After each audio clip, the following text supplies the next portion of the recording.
Amazon Web Services is hiring someone to manage exec comms for $189,000 salary. PayPal is hiring a full-time content creator for its CEO with a salary of over $200,000. Why the big spend? It's because executives know that in a world of AI, communicating with authenticity and clarity is how you drive results. By understanding how people process information, make decisions, and are influenced by others, leaders can create messages that resonate on a deeper level. A CEO who is a true thought leader can attract new business, build trust, and even shorten sales cycles. The good news is you don't need a huge budget to do this. You just need Story Night, a strategic communications firm that applies the talents of Hollywood TV writers to executive communications. Story Night helps position execs as thought leaders who can connect with their audience in a meaningful way. To learn more, visit the Story Night website at story-night.com. And now, on to the show. So she then decided to actually set up a dating platform. And it was a time where you started having all these online dating platforms. And so she set up one called Toy Boy Warehouse. It was younger men and older women. It was our first client.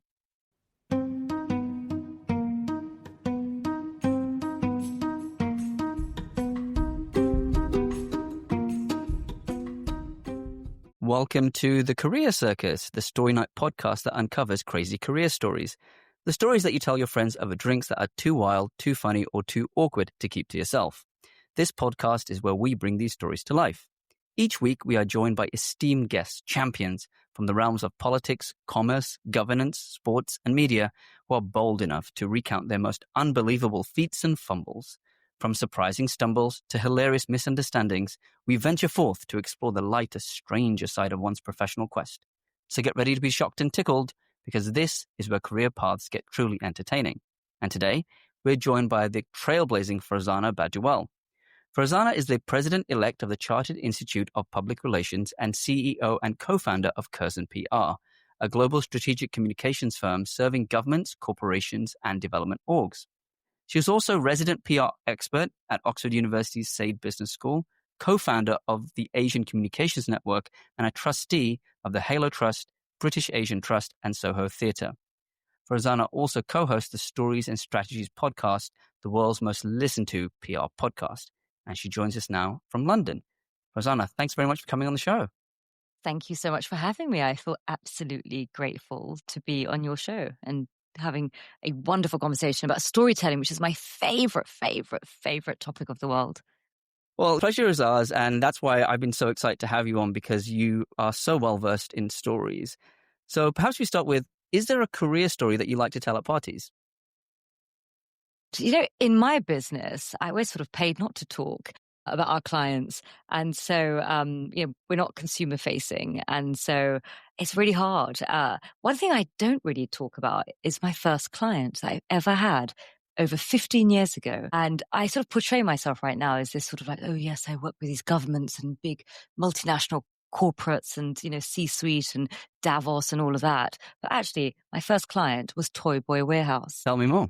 Yeah, long way from Kansas now, but it was my first client, and I met this incredible woman, and she was called Julie Macmillan, and she was a feminist, an arch feminist, super bright, Oxbridge educated, and she was in her 50s, and she said, the last taboo in society, and this was, remember, about 15 years ago, she said the last taboo is women dating younger men, and it was a time where all of a sudden you were getting all this backlash of Demi Moore and Madonna dating younger men. And so she always loved younger men. And she was always criticized. She'd go to restaurants and people would look at her and sort of give her the side eye.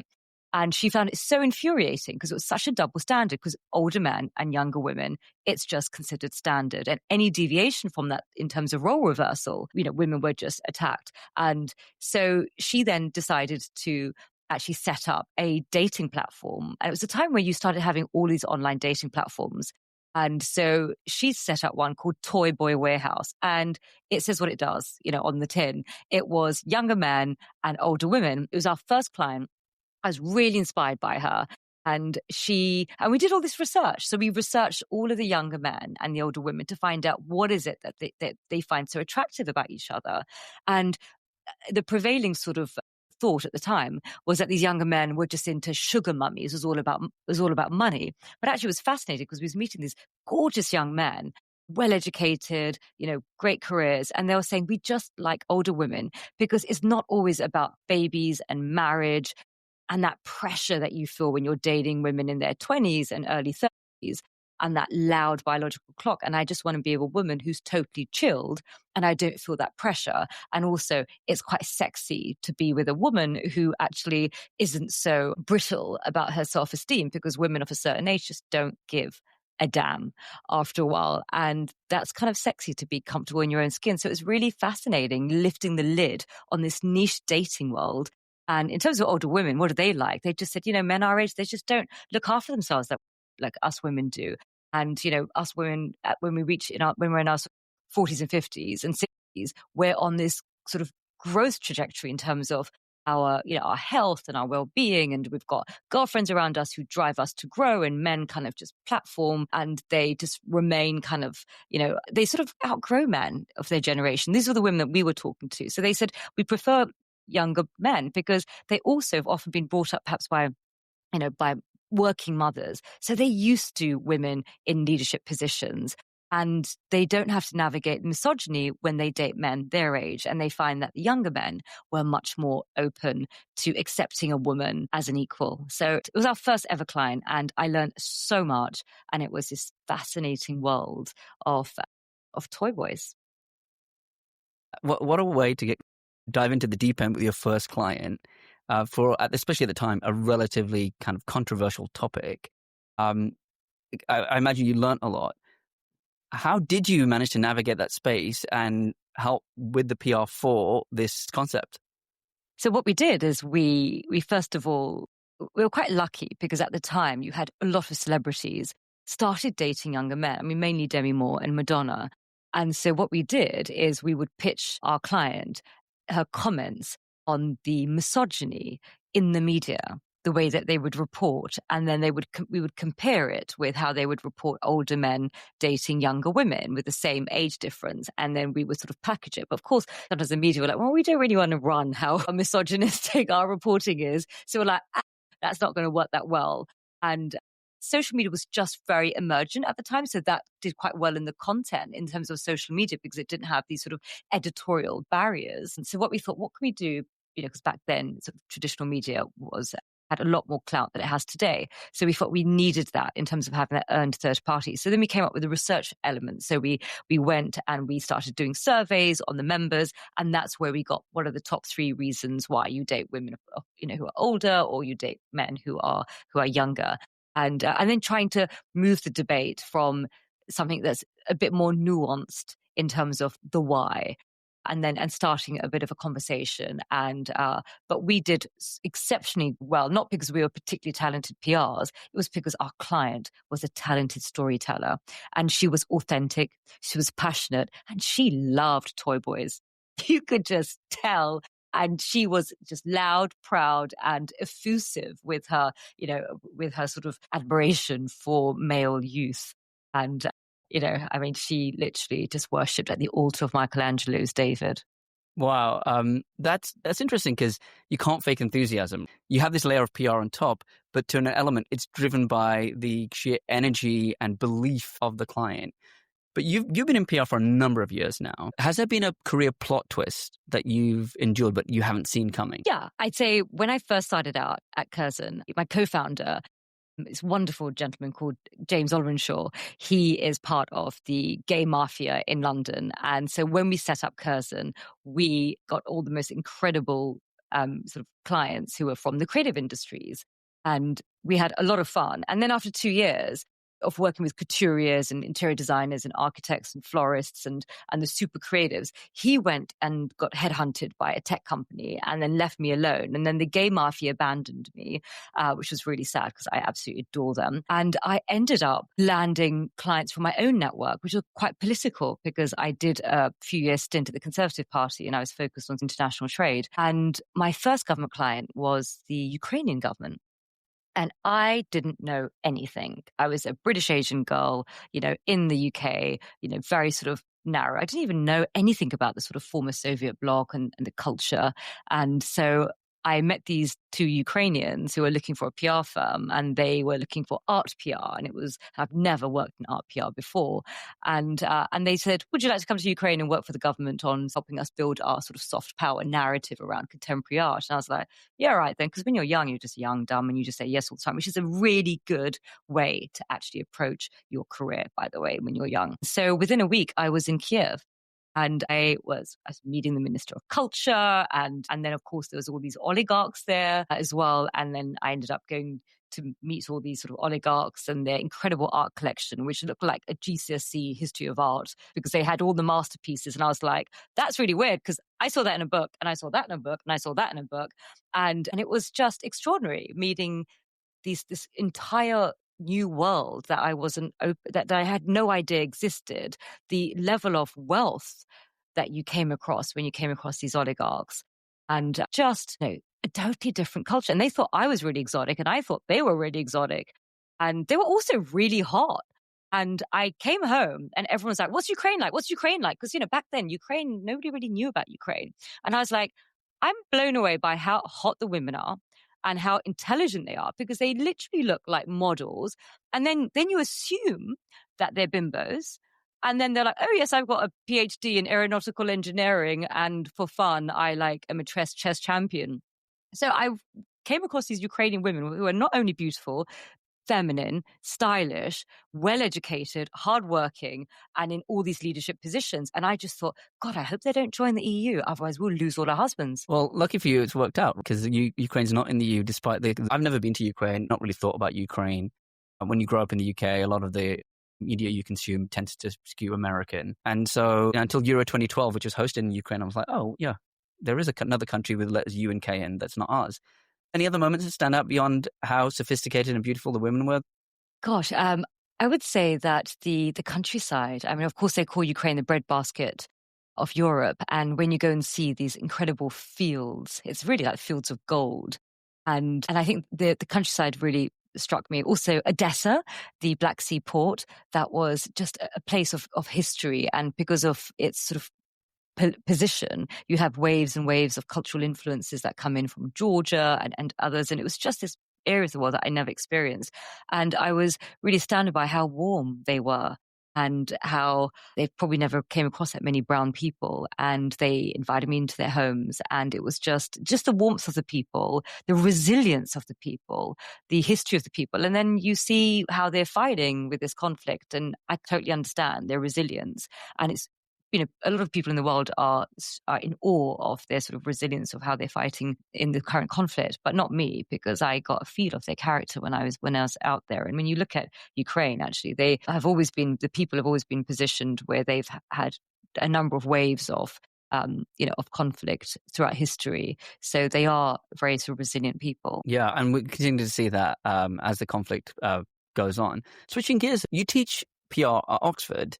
I imagine that may have lent itself to some unusual encounters. And I ask because when I was pursuing my own graduate studies at the University of Chicago, I was in an accounting class and we're learning about balance sheets. And there's one student who I remember distinctly asked, what happens when the balance sheet doesn't balance? Which I think the professor had never experienced that question before. And mind you, the screening for MBA programs at the University of Chicago, it's a pretty high bar. So despite that, get some funny characters and questions in. Anything like that for you from your time teaching at Oxford? It's a nightmare teaching at Oxford. Those kids are way too bright and they are too curious for, and what they do is they keep you on your toes. So I sort of went the first time, and I've been with, first of all, the Entrepreneurship Center, then I moved over to the business school. And when I started going, I would just go with my, this is what PR is how we do it. And they learn so quickly. And then all of a sudden they're asking all these questions. And ChatGPT wasn't around back then. And so I had to basically constantly up my game. And I would say that teaching at Oxford, just being in front of all these students, has really made me understand my profession in a way that I never would have. Because students are so curious. Clients are smart. But students are so curious. They ask so many questions. They want to know the why. And they've got the time to go and learn and then come back to you with more questions. And so I would say that teaching them has been a bit of a reality check, that you actually end up realizing that you learn more from them than they learn from you. And it puts this fire in your belly that you've got to constantly learn. And they would come up with, well, what about the history of PR?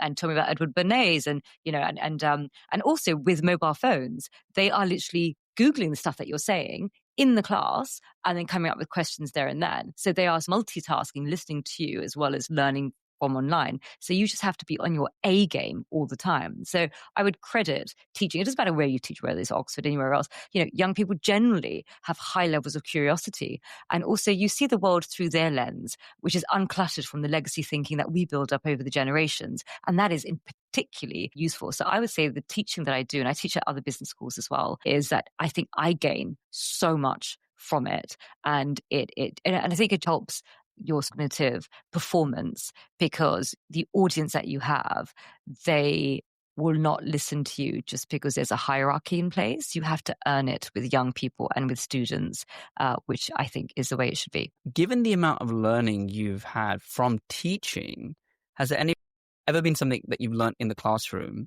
Oxford or otherwise, that you've then taken to your own professional practice? You know what? I once made this throwaway comment when I was giving a lecture about something disparaging about the Kardashians. And a student put their hand up. This was a few years ago. And they put their hand up and they said, but the Kardashians have achieved this. They have used classic PR storytelling. They have been innovative and jumped on these sort of new social media platforms that were emerging. And so how could you ridicule them? Just look at what they've achieved, and what have you achieved in comparison? And I was like, and then a friend of mine wrote this book called The Kardashian Principle. And so I read it, and instead of being sniffy about them, I started learning about what they did in terms of PR and branding and positioning. And I just realized that, you know what? You have to give it to them. They are extraordinary.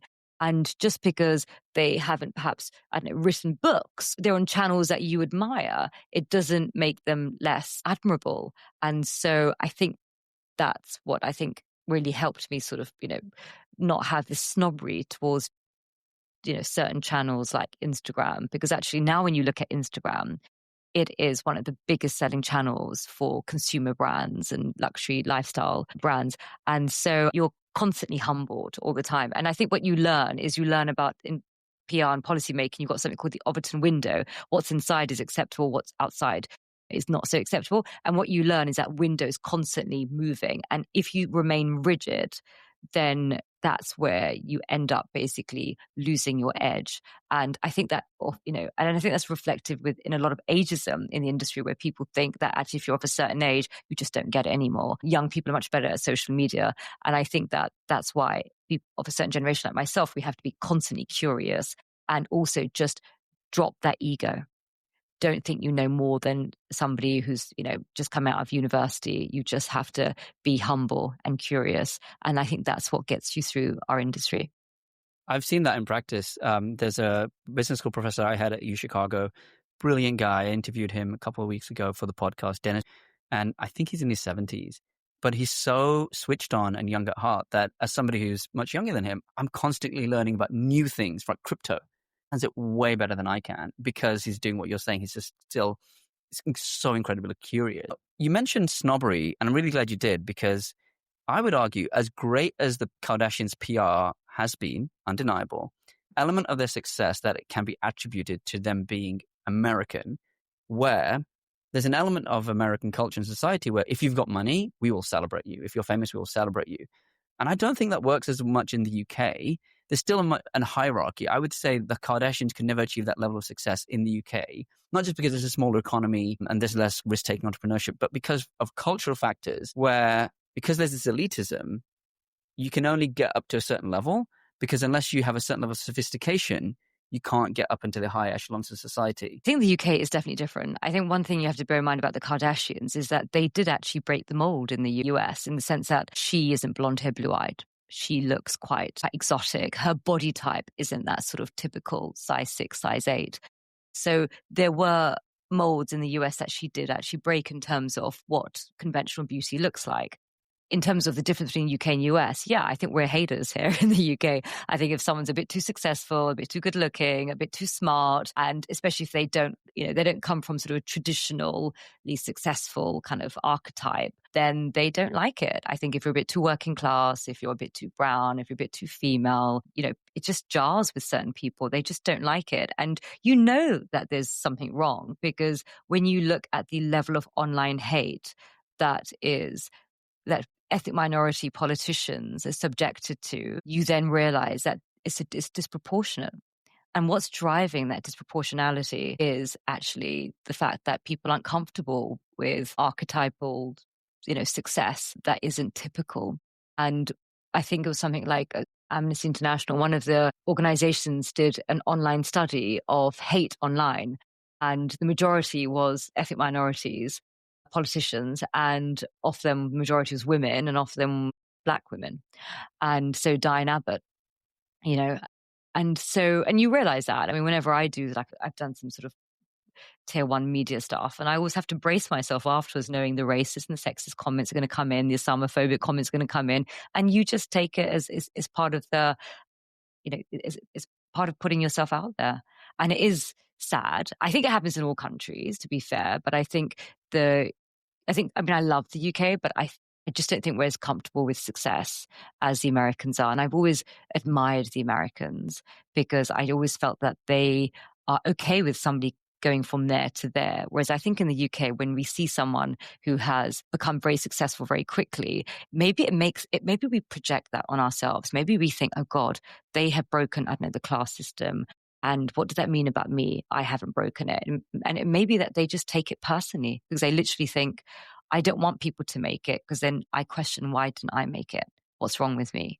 Whereas in America, they just don't seem to have that. They seem to be like, yeah, you go there. If somebody's, rags to riches, they love it. They love celebrating that social mobility. And we kind of don't. We're like, oh yeah, but 5 years ago, and that person was, was born in East London, or whatever. They're kind of negative Nancy's here. So you are the president of the CIPR, which I imagine involves campaigning, arm twisting, putting yourself out there, creating your own story. Anything unusual from that time, from the idea that you had that you want that role to getting the role? Well, I think the CIPR is actually a very inclusive organization. So even though the PR industry is not great in terms of diversity, the culture at the Chartered Institute of Public Relations is incredibly inclusive. So I felt as if that is definitely an institution that I would want to work with. And I've known them for a number of years. And what I didn't understand was actually, how do you navigate an organization where it's predominantly based upon the goodwill of volunteers? So when you work for clients in a commercial setting, people are paid to do jobs. And it's kind of quite straightforward, the culture of how to performance manage and so forth. When you work in government, public sector, it's a little bit different, but still same situation. But when you work in an organization where they have a big executive team that are paid, but they have an even bigger team of volunteers, and that is the tricky aspect of how to manage volunteers, how to ensure that they're aligned to the CIPR sort of parameters in terms of operations and values and culture, when actually they're doing it for nothing. So so that's like a different approach in public relations. It's about consensus building. It's about building culture that wraps around not just the executive team and the board and the councils and the groups, but also the wider volunteers. So that is something new that I haven't approached. And the reason I wanted to sort of join the organization is because I find growth really fascinating. And when you go into an organization like the CIPR, you have to learn how to leverage your skills as a leader for those who choose to give their time and can walk away at any time. And how do you get into PR? Because the origin story I'm familiar with involves a meeting at the Institute of Directors on Pall Mall, presented a bit of a pivot to get into PR. What's the full origin story for you? Okay, I didn't know anything about PR. And I got my idea of what PR was all about was from Absolutely Fabulous. And I was running a tax company for 10 years, like a good Asian girl. And then I thought, you know what, I want to do something different. And I didn't quite know what I wanted to do. So I thought, let me just join the Conservative Party. So I joined the Conservative Party, kind of loved it. I know everyone hates the Conservatives, but I had a great time and met amazing people. But then I realized I do not want to become an MP because, my God, I mean, again, the level of hate is like, why put yourself out there and get that level of hate? So I thought, no thanks. And back then I read all the research and the report because I was just thinking, why are people getting so much hate when they look like me? And so then I thought, right, bypass that, work behind the scenes. And then I stumbled across sort of public relations, but I didn't know anybody in public relations apart from this guy, James, who was on the committee with me on the Institute of Directors. And I literally said to him, should we set up a PR agency? I don't know anything about PR, but it sounds like fun. And I really got my idea about PR from Absolutely Fabulous, because I think at that point, running a tax company for 10 years, knocking out tax returns, and then kind of like in the serious business of like the Conservative Party, I kind of wanted fun in my life. And I wasn't allowed to have fun as a child growing up. It's kind of like against the culture. And so then I was like, let me just do something totally wild and different and set up a PR firm with this fabulous gay guy. And it's like the blind leading the blind, because he was more marketing than PR, but I didn't even know the difference back then. And we just did it, and we didn't know what we were doing. And it was fantastic. And we had this great office in Mayfair because it was paid for by my tax business. He brought his chihuahua in, and I was just living the PR dream, which was just no longer doing tax returns. But how did you convince him? Like, there's two elements that stand out. One is, I'm inferring that you like hanging out at Pall Mall, which is a bit inside London. For Pall Mall is where you find the Institute of Directors, and far from Pall Mall is the Carlton Club, which is where Tories hang out. So part of this is I'm hearing like you like hanging out at Pall Mall. But there's another part, which is for somebody who had no background in PR, how do you even go about convincing a marketing/PR guy that he should partner with you? There's some special, so there's some magic happening there. Well, he was a freelancer at the time. And I said, well, do you want to just set up an agency with me? And then he was like, well, I mean, he didn't say it, but he was obviously thinking, well, what are you bringing to the table? You don't know anything about it. And I said, I can provide the office space because it's paid for by my tax business. I have the business head, and you know about public relations. And I also have a good network because I've always been good at making friends because I love people. And so that's how I convinced him. I was the business head and he was the creative. But actually, when we set up the business together, I kind of lost the whole interest in the business side. And I was like, the creative side seems so much fun.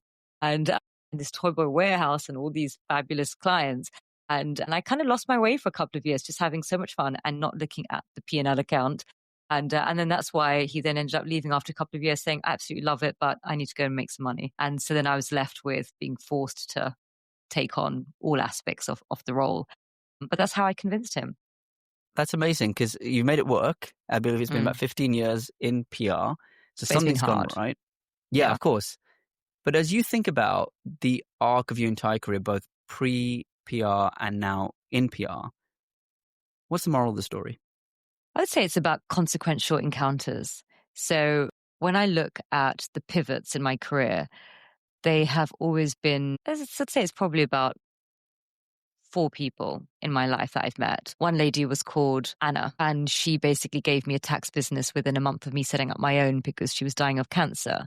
And she called me up and said, can I give you my business? And I said, I've got no money to pay you, but I'll give you commission. She said, I just want you to take my business and treat my clients well. And then pretty much overnight, I inherited this 10-year-old business and I didn't pay anything from a total stranger. So that was incredibly pivotal. And that taught me there's kindness from out there. And kindness may not come from people who look like you or the same religion or the same gender or the same tribe or your blood family. They can be someone totally different that you don't meet. And that really touched me quite deeply. And then another kindness was this amazing lady called Mariana who brought me the Ukrainian government, and that opened up all the government work for me. Another was a lady called Jenkin in the Conservative Party, and she opened up all the doors in the Conservative Party. So I've had incredible women champion me. And then obviously the fourth is my co-founder at Curzon. So I would say encounters by kind people. And I think that the moral of the story is to be open and explore people from outside of your traditional groups. Because actually, if you look at all 4 of them, none of them came from my ethnic group, my religious group, my socioeconomic group. They were all incredibly different and they changed my life. And they didn't want anything in return. And that's, I think, that, kind of reinforces your faith in humanity. I love that because it's exactly what you said. It reinforces your faith in humanity and seeing the good in folks. Final question on that thread, though. Do you think that you've done something, the way you show up, how consistent you are, your habits, routine, or anything you've done to attract those champions? Because as nice as it is that people are willing to champion you, they're clearly seeing something in you to take that step. I think it's I'm a yes person. So it's like if someone's like, hey, do you want to go out to this event with me? I'm like, yes. Somebody says, do you want to come and help this charity and give us a couple of hours pro bono? I'm like, yes. So I'm very optimistic and I'm a yes person. And I love working really hard. And I'm grateful and I try and remain humble because I know that most of whatever we achieve in life is just, circumstantial, be it the DNA or the upbringing or the environment that you find yourself in. So I just think it's a blend. But I think where it really comes from is I don't expect people to give me anything.